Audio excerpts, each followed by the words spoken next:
자, 일어나십시오. 예배 드리겠습니다.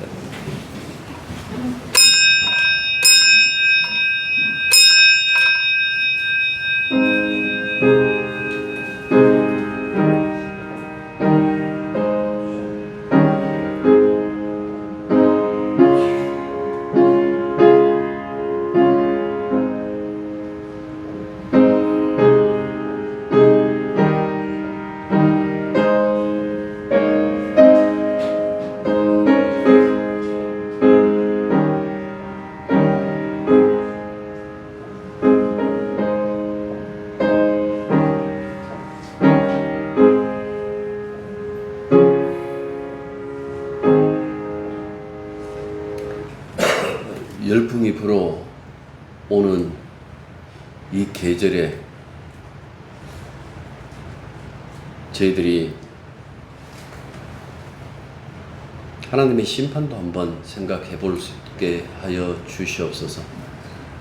뜨거운 바람에 풀들이 다 시들고 꽃들이 떨어지는 것처럼 하나님의 심판의 바람이 불면 그때 누구도 그 앞에 설 수 없다라는 그 사실을 깨닫고 언제나 우리가 주 예수 그리스도의 그 사랑과 그 은혜 아래서 늘 살아가는 그 지혜로 그 은혜의 혜택을 늘 깨달으며 살아갈 수 있도록 도와주시기만 간절히 바라고 원합니다. 오늘도 주님 앞에 나왔습니다. 우리의 마음을 말씀이 어떻게 시원하게 하는지 어떻게 변화시키는지 깨달으면서 오직 주께만 예배하고 찬양 드릴 수 있는 시간이 될 수 있도록 역사하여 주옵소서.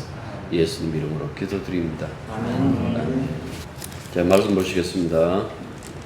신약 성경 348페이지 디도서, 신약 성경 348페이지 디도서 1장 1절부터 4절까지입니다. 하나님의 종이여 예수 그리스도의 사도인 나 바울이 사도된 것은 하나님이 택하신 자들의 믿음과 경건함에 속한 진리의 지식과 영생의 소망을 위함이라. 이 영생은 거짓이 없으신 하나님이 영원토록 약속하신데 자기 때에 자기의 말씀을 전도로 나타내셨으니 이 전도는 우리 구주의 하나님이 명하신 대로 내게 맡기신 것이라. 같은 믿음을 따라 나의 참 아들된 그에게 편지하노니 하나님 아버지와 그리스도 예수 우리 구주로부터 은혜와 평강이 내게 있을지어다. 아멘. 학자들이 이 사도 바울이 그의 동력자였던 그리고 아들이었던 양자죠. 양자. 그리스도 예수 안에서 양자로 삼은 이 디도에게 보내는 이 서신을 특별히 목회 서신하고 이렇게 얘기를 해요. 이 목회 서신에는 사적인 서신인 것처럼 이렇게 디도 하니까 이 사적인 서신인 것처럼 보이지만 사실은 사적인 서신의 특징이 없습니다. 오히려 교회 안에서 목회직을 수행하기 위한 행동 지침들을 담고 있는 것을 목회 서신하고 이렇게 얘기를 해요. 디모데 전후서는 바울이 에베소의 디모데에게, 그리고 오늘 우리가 읽을 이 디도서는 그레데 섬에서 목회하는 디도에게 각각 보낸 것입니다. 5절 보시면 내가 너를 그레데에 남겨둔 이유는 남은 일을 정리하고 내가 명한 대로 각 성의 장로들을 세우게 하려 함이라고 이렇게 말하고 있잖아요. 그래서 지금 이 디도가 그레데 섬에 남아 있으면서 교회를 세우고 있다라는 것을 우리가 알 수가 있죠. 이 디모데는 이 바울이 자기 양자로 삼을 만큼 그의 사랑을 받은 자입니다. 디도가 이방인 그리스도였던 것은 확실하죠. 디모데는 한쪽만, 엄마는 유대인이고 아버지가 이방인인데 이 디도는 양친 다 이방인이었던, 그러면서 이 복음을 영접했던 그런 사람입니다. 그런데 사도행전에서는 이상하리만큼 그에 대해서 아무런 언급을 하지 않습니다. 이 디도에 대한 그 이야기는 갈라디아서 2장에 보면 예루살렘 사도회의에 참석하는 그 바울의 이 동행자 중에 이 디도가 처음으로 이렇게 언급되는 것을 볼 수가 있습니다. 그래서 이 디도를 데리고 예루살렘, 아마 1차 전도 여행을 다녀오고 난 다음에 아마 이 예루살렘 사도회의가 열렸을 겁니다. 그때 갔는데 일부 이제 유대 그리스도인들이 당신이 예수를 영접했다고 할지라도 우리의 전통에 따라서 당신도 할례를 받았으면 좋겠다라는 그 요구를 받아요. 그러나 이 바울의 도움으로 할례를 받지 않아도 되었다는 그 이야기가 갈라디아서 2장 1절부터 3절에 그 말씀에 담겨져 있어요. 그리고 또한 이 고린도 교회에 우리가 이렇게 보면서 소위의 눈물의 편지를 이렇게 보내잖아요. 특히 고린도 후서에 보면 그렇게 되어 있는데 이 눈물의 편지를 누가 들고 왔는가 하니까 바로 이 디도가 이 편지를 가지고 고린도 교회에 가서 사도와 고린도 교회 사이에 그 불화를 없애는데 앞장섰던 인물이기도 하다라는 그 말씀입니다. 그리고 디도는 바울 사도와 함께 고린도 교회 사이의 관계가 정상화된 후에 바울을 대신하여 적극적으로 예루살렘 교회를 위한 이 헌금 모금을 수행했다라고 이렇게 나오고, 또 바울의 대리인으로 사도의 서신을 가지고 고린도에 방문하기도 하고, 아무튼 늘 사도 곁에서 중요한 역할을 했던 사람이 바로 디도다라는 그 말씀입니다. 디도서의 중요한 한 가지 주제를 언급하라면 하나님의 백성 가운데서 선한 일을 이루시는 은혜의 그 역사, 하나님이 당신의 그 백성 가운데서 이루신 그 은혜의 역사가 무엇인지 그 관련된 그 이야기를 사도를 통해서 우리들에게 전달해 주고 있다라는 그 말씀입니다. 자, 제가 지난번 말씀드린 것처럼 이 디도서를 하면 제가 개척교회 하고 난 다음에 바울 서신은 다 이제 읽게 되는 겁니다. 바울의 그 우리 뭐 구원론이랄까, 여러분들 그걸 생각해 본다면 오는 세대에서 하나님의 그 최후의 승리, 하나님의 그 악에 대한 그 모든 그 최후의 승리를 선포하시고 그 다음에 새 창조를 하는 것을 가지고 바울은 구원이라고 그렇게 봤어요. 다만 우리가 천국 가는 것만 얘기하는 것이 아니라 온 우주가 새롭게 이 재편되고 새로운 질서 속에 들어가는 것을 가지고 구원이다라고 그렇게 얘기를 해요. 특별히 이 구원을 이 교회에다가 얘기할 때는 그리스도가 죽었다가 다시 살아나셨다라는 이 복음을 선포하잖아요. 이 복음을 선포하면서 이렇게 죽은 그리스도를 다시 살리신 이 하나님의 그 권능으로 말미암아 우리를 구원하신다라는 그 이야기를 굉장히 많이 해요. 특별히 그 과정 속에서 십자가가 무엇인지, 예수님의 피가 어떤 역할을 했는지 그 부분을 우리들에게 설명해 주고 있죠. 그래서 이 구원이라는 것이, 하나님의 구원이라는 것이 얼마나 확실한가라고 하면, 현재 비록 우리가 고난 속에 있지만은 그 구원의 즐거움을 지금은 완전하게 누리지 못하고 있지만은 하나님께서 그리스도를 죽은 자 가운데서 살리신 그 권능으로 우리를 다시 살리실 것이라는 이 소망을 끊임없이 그 교회에 심어놓고 있다라는 그 말씀입니다. 그래서 믿음이라고 얘기했을 때에 단순히 우리가 어디 교회 다닌다, 공동체에 속했다라는 것이 아니라 바로 주님을 살리신 그 하나님께서 그 권능으로 우리를 다시 살리신다는 것까지 이 포함된, 그래서 모든 것들이 하나님으로부터 온다라는 그 이야기를 끊임없이 이 서신서를 통해서 우리들에게 얘기를 해주고 있는 거예요. 그래서 그것을 뭐라고 얘기를 하는 거니까 그리스도와 함께 영광스럽게 되는 소망이라고 그렇게 얘기를 했어요.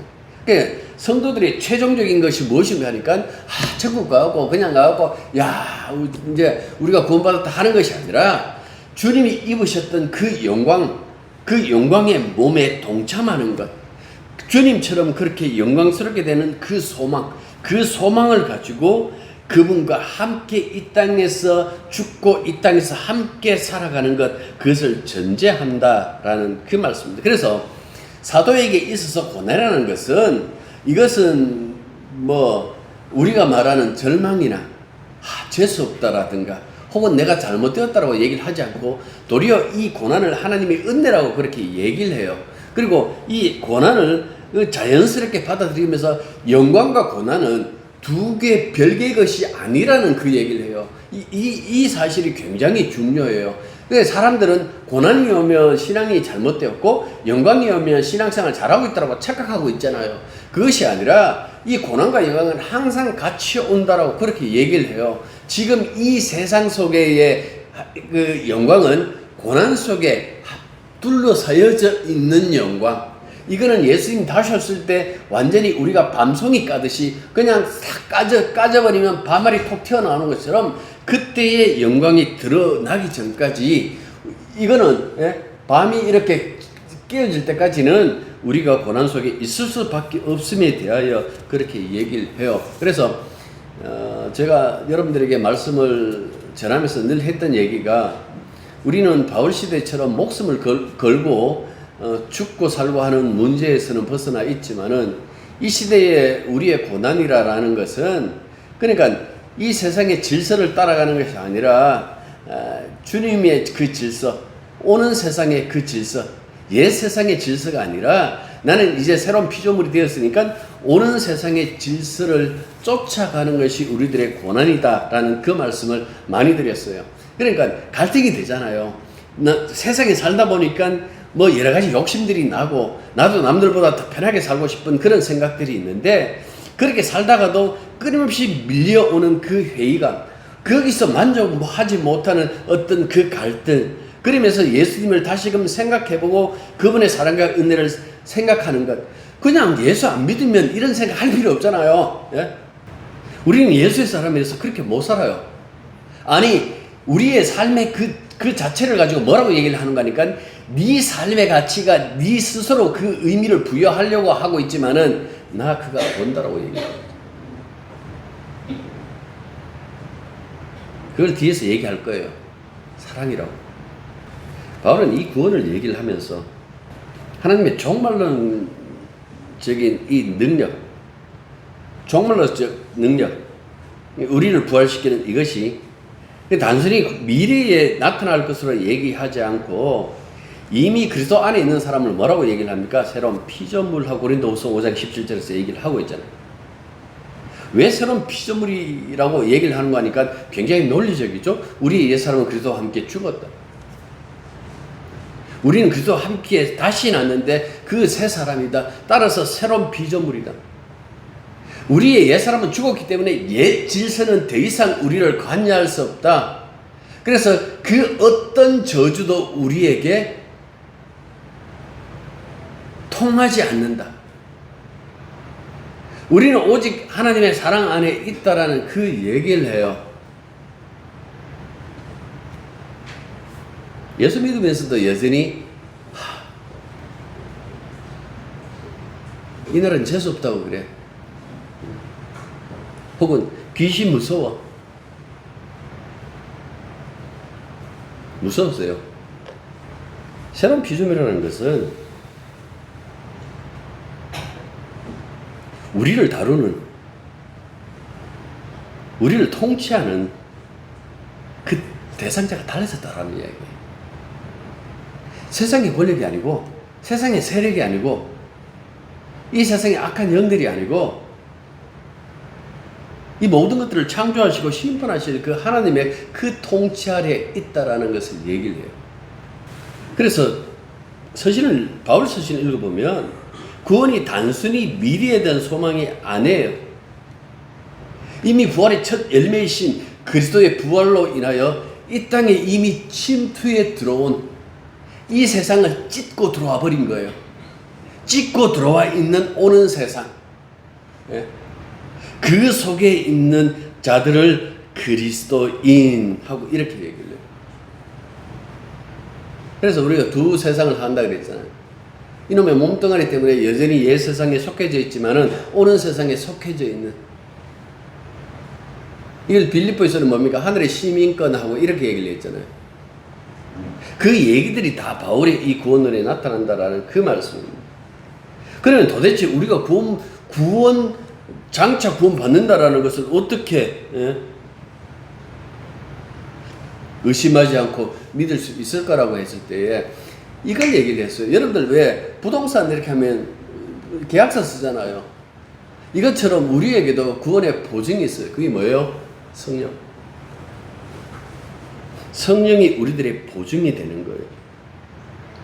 영원한 생명을 약속했잖아요. 오늘도 우리 읽은 것처럼 이 약속을 하는데 이 보증이 뭔가 하니까 우리에게 성령 주신 것. 왜요? 성령이 항상 보면 생명을 공급하는데 그 역할을 하시거든요. 하나님의 영 하면서 하나님의 영이 이 세상 창조한 모든 것에 대한 질서와 생명을 부여한다고요. 이 성령이 보증이 되시기 때문에 우리가 장차 얻을 그 영생도 그 구원도 확실할 수밖에 없다라는 그 이야기를 바울은 얘기를 해주고 있어요. 그래서 성령을 뭐라고 얘기를 하는 거 하니까 로마서 8장 2절에서는 예수 그리스도 안에 있는 생명의 성령이라고 이렇게 얘기를 했어요. 예수를 죽은 자 가운데서 다시 일으키신 하나님의 그 성령이 우리에게도 그 생명을 공급하신다라고 그렇게 말씀하고 있는 거예요. 그래서 바울은 더 나아가 뭐라고 얘기를 하는 거 하니까 우리가 주라고 고백하고 예수님을 믿는 그것도 성령의 역사여야 된다라고 얘기를 해요. 그 어떤 자도 이 성령의 역사 없이는 나 예수 믿어요 할 수 없다. 그 거짓으로 할 수 있어요. 그런데 하나님이 인정하는 참 믿음 속에 있는 그 신앙, 예수를 주라고 고백하는 것은 성령이 아니고서는 할 수 없다라고 선을 딱 그어버려요. 그래서 바울이 뭐라고 얘기를 합니까? 때로는 자기의 그 삶, 현재의 삶, 자기의 이 육신을 이 장막이라고 그렇게 표현해요. 그래서 이 장막을 털어버리고 이 생명, 이 육신 속에 있는 이 장막을 털어버리고 하나님의 생명이 하늘로부터 내려오기를, 생명에게 삼키기를, 그걸 갈망한다라고 그렇게 얘기를 하고 있다고요. 그만큼 바울은 주님의 그 마지막 그 역사, 그 영생을 바라보면서 구원을 선포했다라는 그 이야기를 말씀해 주고 있는 겁니다. 그래서 이 바울이 오늘 이제 디도서를 읽으면서 여러분들 이렇게 한번 생각해 볼 것은, 믿음 얘기할 때 단순히 예수 믿습니다라는 그렇게 생각하잖아요. 그 믿음 속에 들어가 있는 그 모든 그 압축되어져 있어요. 예수님이 일으키신 그 구원의 사건. 아니 창세 전부터 영원 전부터, 여기에 나오는 표현대로 하면 영원 전부터 지금까지의 그 모든 사건이 다 압축되어져 있는 그걸 갖고 믿음하고 해요. 그 믿음을 우리들에게 선물로 주시고 그 믿음 안에서 살게 하신다라는 그 얘기죠. 그 믿음 가지고 비록 시련의 때, 고난의 때라고 하지만은 우리는 하나님의 영광을 참여할 소망을 가지고 기뻐할 수 있다라고 그렇게 얘기를 해요. 그 영광은 한량없이 크고 영원한 하나님의 영광이라고 얘기해요. 고린도후서 14장에서는. 그것이 우리들에게 예비되었고 언젠가는 나타나게 될 것이다. 그러나 이렇게 얘기를 해요. 그러나 이 사람들아, 우리가 보는 것으로 사는 것은 아니지 않는가. 예수 믿는 사람들은 보지 못하는 것들, 그걸 믿잖아요. 그걸 믿음이라고 그러잖아요. 보지 못하는 것들, 지금은 보지 못하나 소망으로 바라보고 사는 그 삶을 산다라고 그렇게 얘기를 해요. 그만큼 이 구원의 그 확실성에 대해서 우리들에게 언급해 주고 있는 것이죠. 이렇듯 인간은 누구나 현재 이 세상의 세력 안에서 종노를 하면서 살거나 아니면 모든 종노로 돼서 자유하게 하시려고 구원하신 그 하나님의 능력 안에 살아간다라고 얘기를 해주고 있어요. 여러분 어느 쪽에 있다고 생각하세요? 하나님의 능력 안에서 살아간다라면 여러분들 그 하나님의 능력 안에 사는 그 자체가 여러분들이 선택할 수 있는 그 문제가 아니에요.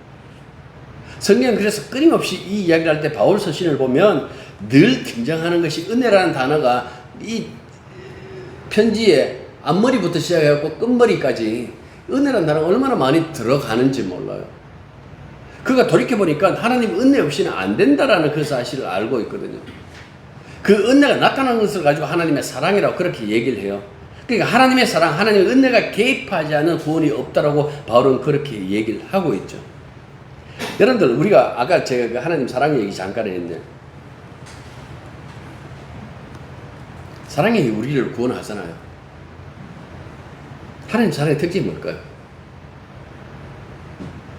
우리는 어떻게 사랑해요? 사랑은 이유 없다라고 얘기를 하잖아요. 근데 과연 여러분들의 사랑에 이유가 없나요? 여러분들의 사랑은 언제나 공평합니까?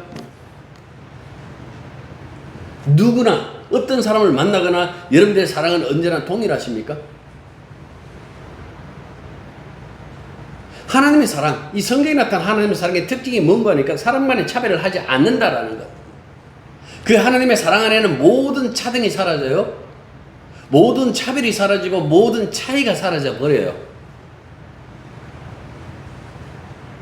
그러니까 하나님의 사랑이라는 것은 어떻게 보면 인간이 갖추고 있는 그 모든 인간적으로 자기들 눈으로 객관적으로 이야기를 하는 그 모든 차이를 다 그냥 덮어버리는 거예요. 조금 물들 만큼 사랑을 주는 것이 아니고 덮어버려요. 쓰나미처럼 다 덮어버리는 거예요. 차이를 두지 않는다라는 그 차원에서 본다라면 여러분들 하나님 법에서도 나타나요. 사람들은 이 법을, 율법을 받지만 어떻게 나타나는가 하는 거예요. 법을 가진 자의 특징들이 하나 있어요. 그 법을 가지고 있는 자신들은 언제나 다 의인이에요. 그 집행하고 있기 때문에. 그 법을 가지고 있는 그 순간부터 어떻게 보면 계급은 나눠질 수밖에 없는, 하나님이 그렇게 하라고 법을 주신 것이 아니라 절대로 아니에요. 다른 목적이에요. 그건 이제 바울의 이제 입장에서 나중에 갈라디아서 말한 것처럼, 로마서에서 말한 것처럼 얘기할 거예요. 그런데 사람들이 뭡니까? 사람들이 그 법을 가지고 사람들 계급을 만들어버려요. 우리가 오후 예배 때 이제 시편 읽잖아요. 계급이 나눠져 있어요. 어떻게? 의인과 악인 구별하죠.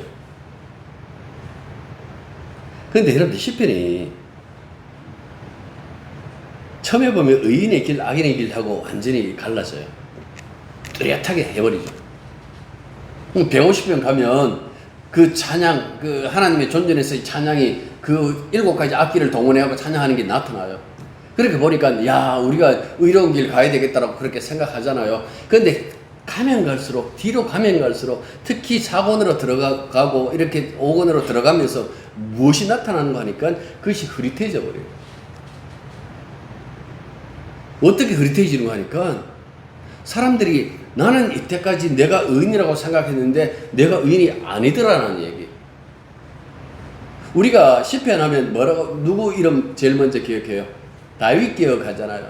왠가하니까 다윗의 시편이 거의 대부분이, 특히 1편에는 뭐 거의 다 뭐 다윗의 시편이고, 다윗이 지었던 아니면 다윗에게 헌정했던 다윗이라는 이름의 그 시편이 굉장히 많은데요. 이 다윗을 가만히 생각해 보십시오. 다윗이 초창기는 어떻게 얘기를 해요? 하나님을 의지하고 있는 자기를 의인으로, 하나님을 의지하지 않고 있는 사람들은 뭡니까? 악인으로 그렇게 치부를 해버려요. 그러다가 나중에 51편에서 무엇을 만납니까? 이때까지 의롭다고 생각했던 자기가 하나님 앞에 죄인이었다는 그 사실이 나타나요. 그의 의로움은 그가 만들어낸, 그가 지금까지 어떻게 살았느냐 하는 그 삶의 어떤 그 열매로 말미암아 나타난 의가 아니라 하나님의 그 제사를 통해서 준 그 일방적인 그 은혜, 그걸 고백한다고요. 그리고 자신은 엄마의 뱃속에부터 죄인이라는 그 사실을 고백해요.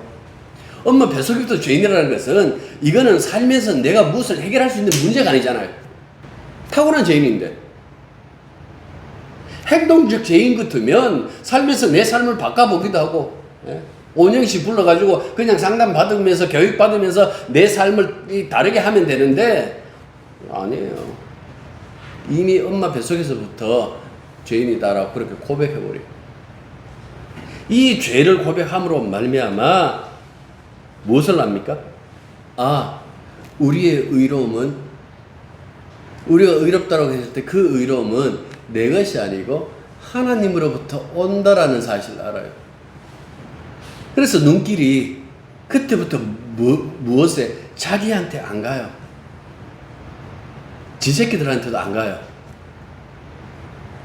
형제의 남 일으키면서 서로 죽이고 겁탈하고 난리가 났잖아요. 끝내 어디에 바라봅니까? 주님이 또 계시네? 시편 110편. 주께서 내 주에게, 내하고 언약 맺었는데 이 언약의 대상이 내가 아니네. 다른 분이 계시네. 그래서 그때부터 그의 눈길은 하나님의 의로움의 그 눈길이 가는 것이지 자기 삶에 가질 않아요. 예수님이 오셨어요. 현상이 뚜렷하죠. 법을 가진 자들이 있어요. 누구예요? 바리새인들, 서기관들. 이 서기관들, 율법학자, 요즘 말하면 신학자들. 사사건건 예수님한테 시비 걸었어요. 그 법을 가진 자의 특징 이거예요. 언젠가 제가 그 얘기를 했죠. 지금도 랍비들이 기독교 예수를 어떻게 생각하느냐라고 하니까 예수는 율법을 지키지 않기 때문에 자기들 그 머리에 염두에 두지 않는다는 식으로. 그 생각은 우리는 예수를 구주라고 안 믿는다라는 그 표현이에요. 그래서 예수님이 그들에게 이런 얘기를 해요.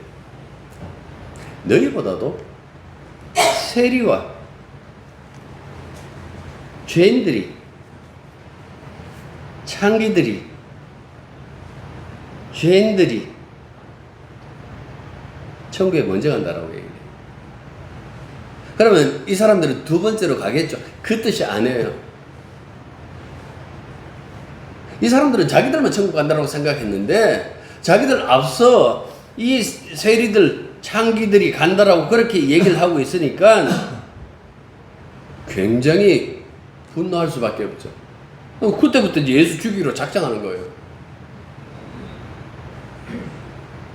왜 그렇게 말씀하셨습니까? 사도 바울이 나중에 그 얘기를 해요. 왜 하나님이 율법을 주셨을까? 그 율법 가지고 나는 의인이다, 니는 죄인이네, 이렇게 계급을 나누고 그것 때문에 율법을 주셨는가? 아니었다는 이야기예요.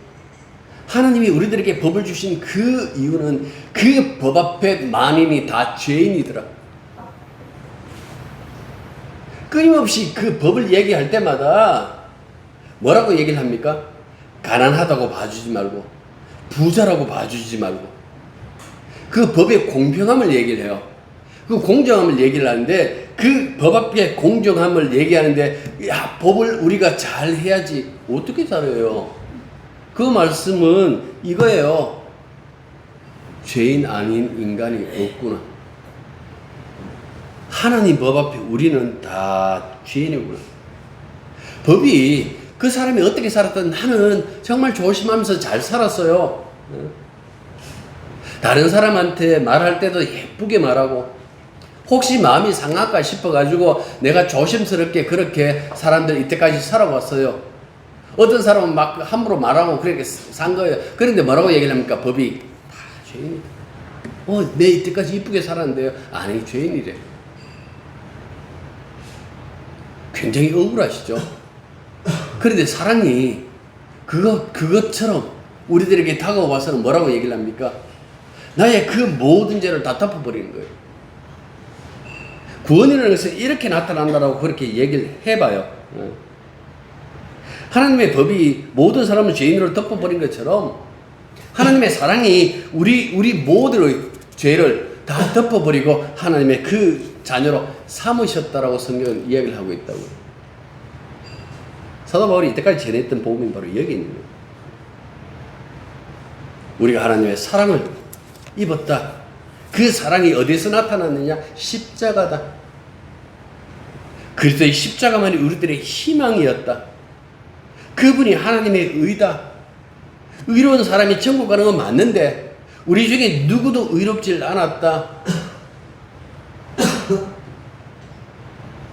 오직 하나님의 사랑으로 나타난 그 그리스도의 은혜 아래 그래서 끊임없이 그 자기의 이 편지를 쓸 때마다 예수 안에서, 그리스도 안에서, 주 안에서, 가끔은 성령 안에서, 하나님 안에서 라고 이렇게 썼던 그 이유가 뭡니까?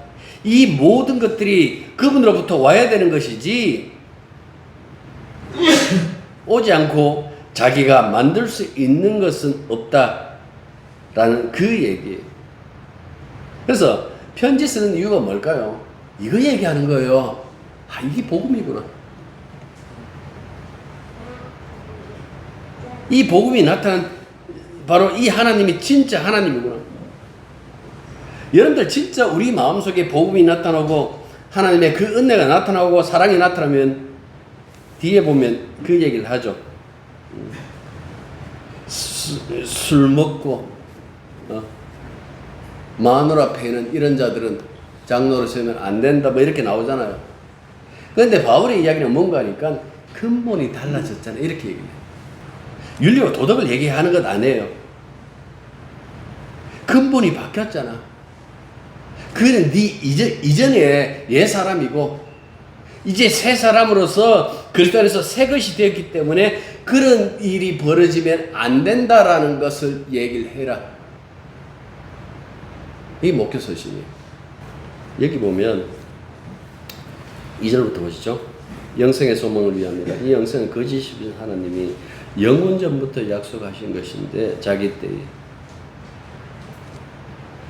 영원 전부터 자기 때에 여기 보면 소위 헬라어 시간으로서는 크로노스, 카이로스 다 써요.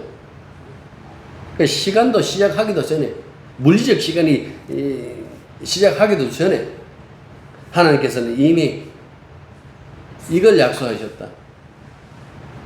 사람이 여러분들 처음에 하나님이 사람을 창조하시면서 영원히 살도록 창조했을까요? 저는 아니라고 봐요. 기념으로에게 영원한 것은 없어요. 에베소서 1장에서도 이 얘기를 하죠. 창세전에 이렇게 나오잖아요. 한 사건이 일어나죠. 십자가 사건. 영원 전부터 이 이야기를 해요. 고린도 전서에 보면 그 자세히 얘기를 하잖아요. 하나님의 지혜였다. 라고 그렇게 얘기를 해요. 십자가. 그러니까 이 십자가 사건 속에 우리를 집어넣기 위하여 그 얘기를 해요. 이것이 하나님의 말씀이다. 내가 이것 전하기 위하여 지금껏 사도 역할을 하고 있다. 그 얘기를 하고 있는 거예요. 영원 전부터 약속했대요. 그리스도 예수 안에서 영원한 삶.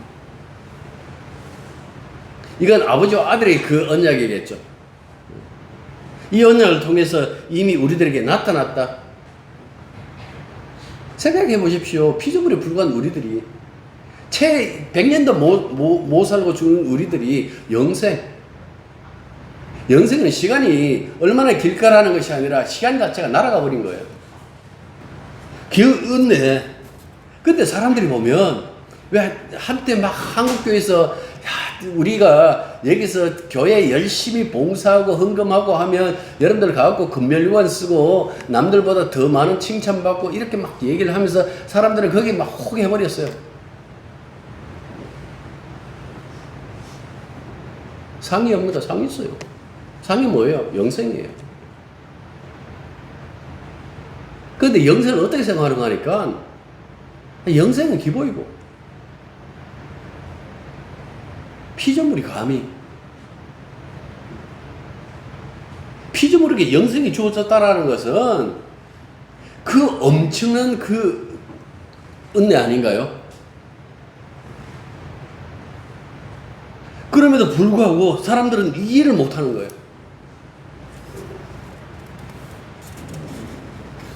이 모든 것들은 내가 잘해야지. 그래서 상 크게 받아야지. 택없는 소리 하지 마십시오. 그 사람들이 늘 교회 앞에서 문제 일으켰어요.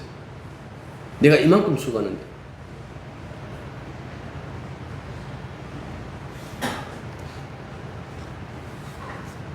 하나님의 사랑에는 차별이 없다고 그랬잖아요. 우리가 진짜 하나님의 사랑으로 말미암아 구원받았다면 차별이 없고 차등이 없어야 되겠죠.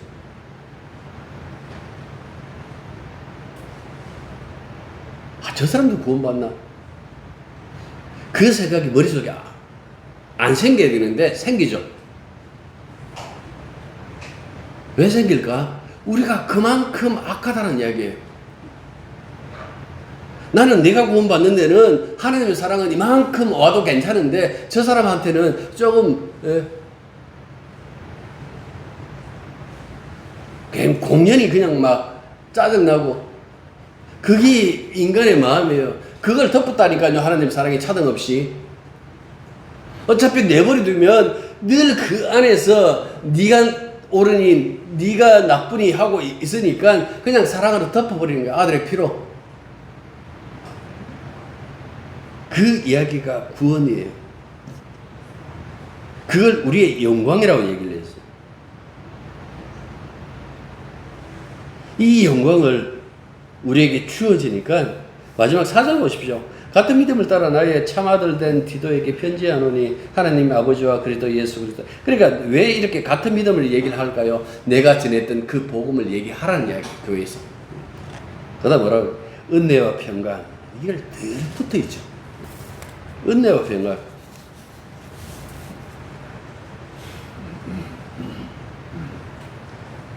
수고로 생각하면 누구보다도 많이 수고했다라고 얘기를 하잖아요.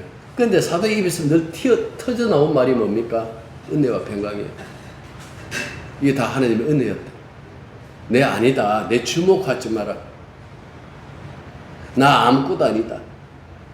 나 주목하지 말고 주님 주목하라. 나는 은혜로 일했다. 그 은혜로 일하면서 나는 내 마음속에 진정한 평화를 누렸다. 그것이 너희들에게도 평화가 있기를 원한다.